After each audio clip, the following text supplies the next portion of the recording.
ആകുന്ന വിധത്തിൽ നമ്മുടെ നാട്ടിൽ ഒരിക്കലും ആദരിക്കപ്പെടാതെ പോകുന്ന അക്ഷരങ്ങളെ പൂജിക്കുന്ന ഒരു ഇടം എന്ന് വേണമെങ്കിൽ ഇതിനെ പറയാം.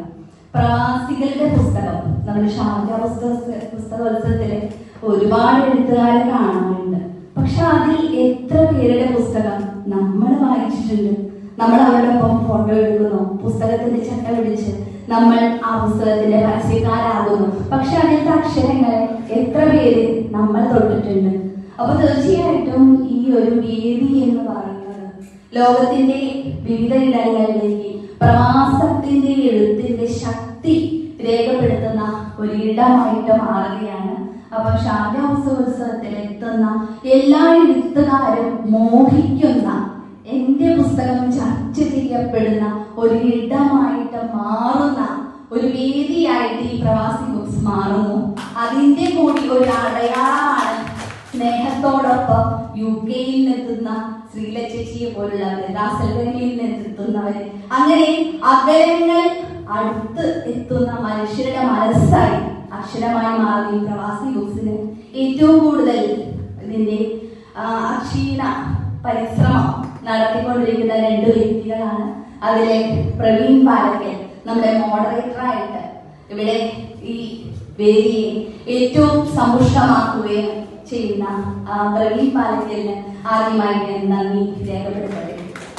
അതോടൊപ്പം പ്രവാസി പുസ്തകത്തിന്റെ ഈ പരിപാടിക്ക് സ്വാഗതം പറഞ്ഞ നമ്മുടെ എല്ലാം പ്രിയപ്പെട്ട അക്ഷരത്തിന്റെ ശക്തി ലോകം മുഴുവൻ വ്യാപിപ്പിക്കട്ടെ എന്ന് ഞാൻ ആഗ്രഹിക്കുന്ന എന്റെ പ്രിയപ്പെട്ട സുഹൃത്ത്, അതേസമയം 18ഓളം പുസ്തകങ്ങൾ എഴുതിയിട്ടും ഒരു പ്രവാസിയായി പോയി എന്നതിന്റെ പേരിൽ മാത്രം സാഹിത്യ അക്കാദമി അവാർഡ് കിട്ടാതെ പോകുന്ന നമ്മുടെ വെള്ളിയോട്, ആ വെള്ളിയോട് ഹൃദയപൂർവ്വം സ്വാഗതം പറഞ്ഞു നന്ദി രേഖപ്പെടുത്തുന്നു.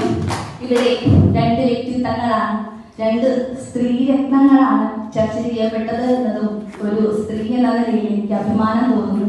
കാരണം ഇവിടെ 2 സ്ത്രീകളെ എത്ര പുരുഷന്മാരാണ് അവരുടെ അക്ഷരങ്ങളെ വിലയിരുത്തി സംസാരിച്ചത്.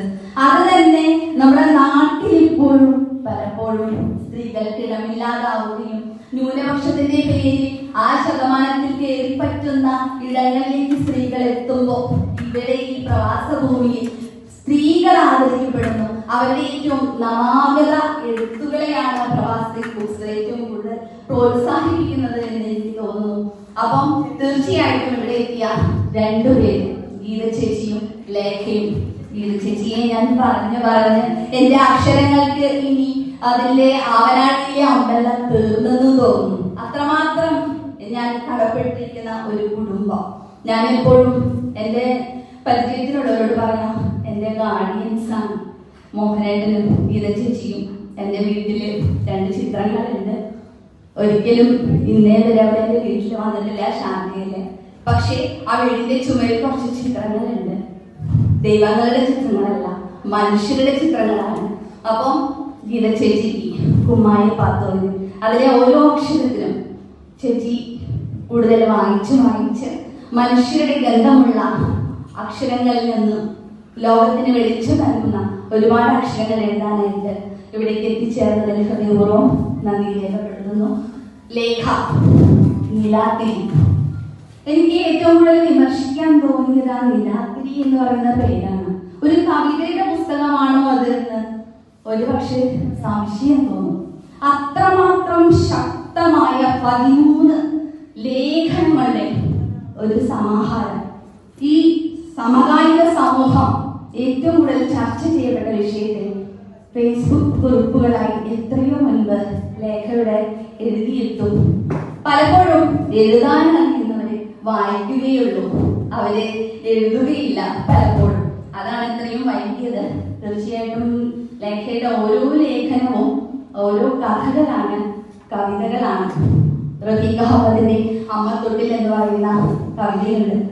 എനിക്ക് അതിലെ വാക്യത്തെ കുറിച്ചൊക്കെ വായിച്ചപ്പോ ഓർമ്മ വന്നത് ആ കവിതയിലെ വരികളാണ്.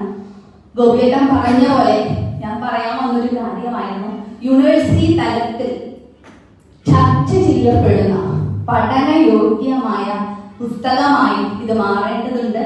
അതിനുവേണ്ടി എന്നാലാവുന്ന എല്ലാ ഉണ്ടാകുമെന്ന ഉറപ്പിന്മേൽ എൻ്റെ കുഞ്ഞുങ്ങൾക്ക് ഉപന്യാസം പഠിപ്പിക്കാനുണ്ട്. സത്യമായിട്ടും ലേഖനം എന്ന് പറയുന്ന കുട്ടികൾക്ക് ഗൗരവപൂർവ്വം സമീപിക്കാവുന്ന പുസ്തകങ്ങളില്ല.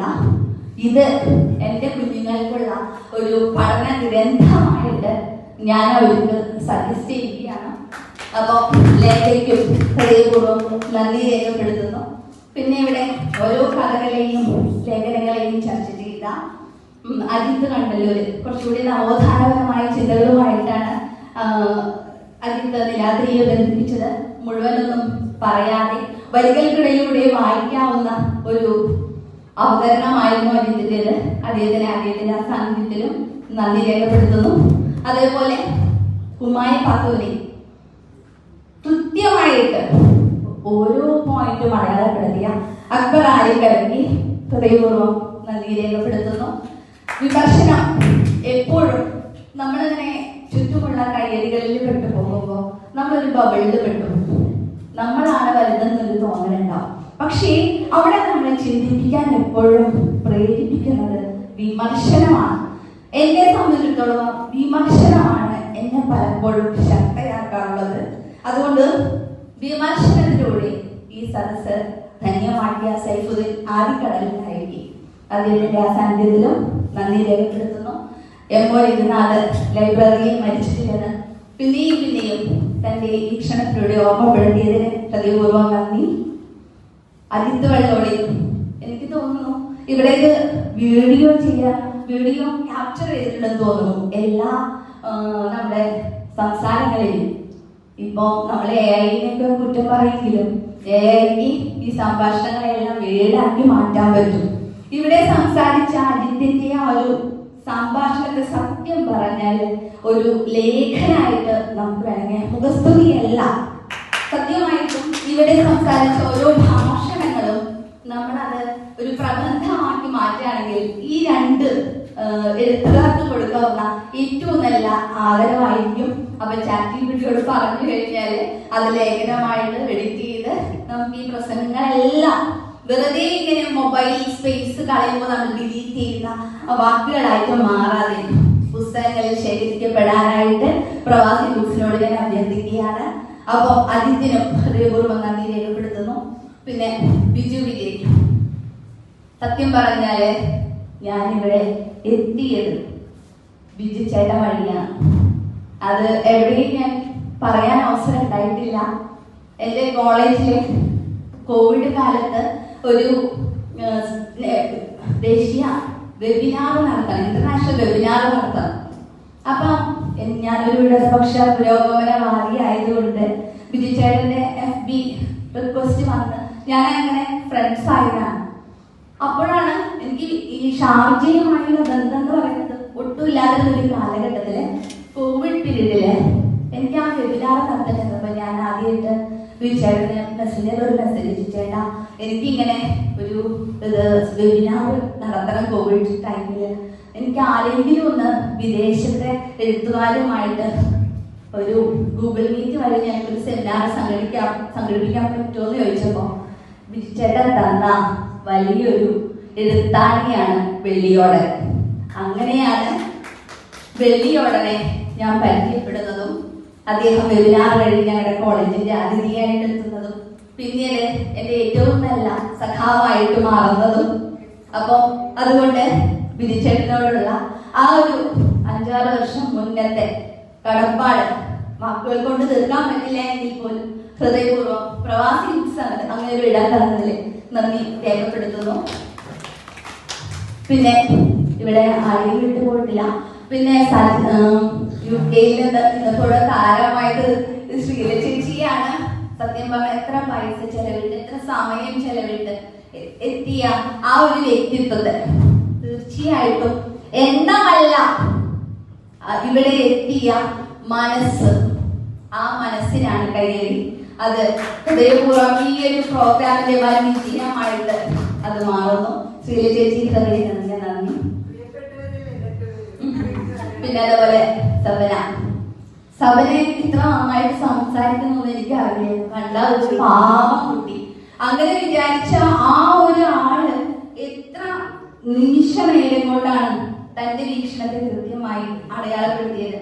സബനയ്ക്ക് ഹൃദയപൂർവ്വം നന്ദി രേഖപ്പെടുത്തുന്നു. ഇതിന്റെ ഒക്കെ ഒരു വൻ വിജയം എന്ന് പറയുന്നത് നമ്മളിപ്പോഴും പറയുമ്പോൾ ഓൺലൈൻ കാലഘട്ടത്തില് പത്രം ആര് വായിക്കാനാണ്. പക്ഷേ ഒരു പത്രത്തിൽ ലളിതോടന്റെ പരിപാടികളിൽ ഒരു പ്രത്യേകത, അദ്ദേഹം അത് അക്ഷരമായിട്ട് പത്രങ്ങളിൽ പ്രസിദ്ധീകരിക്കാനുള്ള ഒരു ശ്രദ്ധ കാണിക്കുന്നു എന്നുള്ളതാണ്. ആ ശ്രദ്ധ ഏറ്റവും വിജയം നേടി എന്നുള്ളതിന്റെ അടയാളമാണ്. ഇവിടെ എത്തി 2 വർഷം ആവുന്ന ഒരു വ്യക്തി പ്രവാസി ബുക്സിന്റെ ഒരു ഭാഗമായി വെള്ളിയോടിന്റെ നാട്ടുകാരനായ വടകരക്കാരനായ സുനിൽ ഇവിടെ എത്തി. ഈ മഴയത്തും തന്റെ സമയത്തെ അക്ഷരമഴയിലേക്ക് കൂട്ടിച്ചേർക്കാൻ എത്തിയതിന് ഹൃദയപൂർവ്വം നന്ദി രേഖപ്പെടുത്തുന്നു. നന്ദി എന്ന് പറയുന്നത് പ്രകാശിപ്പിക്കാനുള്ളതാണ്.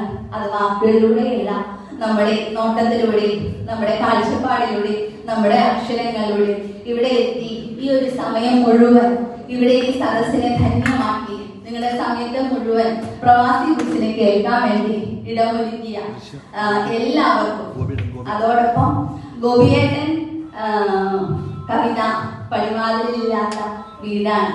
ആ ഗോപിയേട്ടൻ എനിക്ക് എപ്പോഴും എൻ്റെ ഒരു ഗുരുനാഥനെ പോലെയാണ്. വളരെ ശാന്തനാണ്. പക്ഷെ ഈ ശാന്തന്മാരൊക്കെ പെട്ടെന്ന് ദേഷ്യവും വരുന്നവരാണ്. അപ്പൊ ഗോപിയേട്ടൻ വളരെ കാര്യമായിട്ടാവും ഓരോ കാര്യത്തെ ഗ്രഹമായി പഠിച്ച് പറയുക. അദ്ദേഹം പറഞ്ഞ വീക്ഷണങ്ങൾ 40 മിനിറ്റ് ഉണ്ടായിരുന്നു. അപ്പൊ ആ 40 മിനിറ്റില് ഗോപിയേട്ടന് അദ്ദേഹത്തിന്റെ മനസ്സിന് ഹൃദയപൂർവ്വം നന്ദി രേഖപ്പെടുത്തുന്നു. ആരെങ്കിലൊക്കെ വിട്ടുപോയോ എന്നറിയില്ല. തീർച്ചയായിട്ടും ഇവിടെ ഈ ഒരു നിമിഷത്തെ ഏറ്റവും പൂർണ്ണതയിൽ എത്തിച്ച എല്ലാവർക്കും ഹൃദയത്തിന്റെ ഭാഷയിൽ നന്ദി രേഖപ്പെടുത്തുന്നു. നന്ദി, നമസ്കാരം.